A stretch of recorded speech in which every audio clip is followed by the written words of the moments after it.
பிரச்சனைகள் நம்மளை சுற்றி நடந்தாலும் கர்த்தரோடு கூட பேசுகிற நேரங்கள், அல்லது கர்த்தர் என்ன பேச போறார், கர்த்தர் என்ன பேசுகிறார், இன்னைக்கு என்ன பேசுவார், இன்னைக்கு என்ன பேசுவார், ஆனால் அந்த ஒரு அனுபவத்துக்குள்ளே நீங்கள் வரணும். எல்லாரும் ஆமென் என்று சொல்லுவோம். அந்த அனுபவத்துக்குள்ளே அதாவது அதிகாலை எழும்புற பொழுது என்னடா அப்படின்னு சொல்லி எழும்பக்கூடாது, எதுக்கடா இந்த நாள் வந்துச்சு அப்படின்ட்டு இல்லை.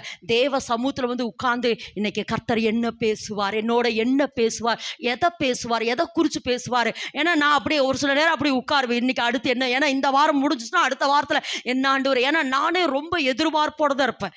ஆமாம், நானே எதிர்பார்த்தேன். ஏன்னா உங்களுக்கு பேசுறதா எனக்கும், ஆமாம், அதனால வந்து அது எனக்கும் ஆசீர்வாதமாக மாறணும். ஆண்டவரே அடுத்து என்ன பேசுகிறீங்க, அடுத்து என்ன. அப்போது நான் இதை எதுக்கு சொல்கிறேன்னா, பக்கத்தில் கருத்தை பிடிங்கள, வெளியில் எத்தனை பிரச்சனையாகட்டும், வெளியில் எத்தனை பிரச்சனைகளாக இருந்தாலும் நீங்கள் தேவனோடு பேசுகிற வார்த்தைகள் அல்லது தேவன் உங்களோடு பேசுறது என்ன செய்யவே கூடாது, கட்டாகவே கூடாது.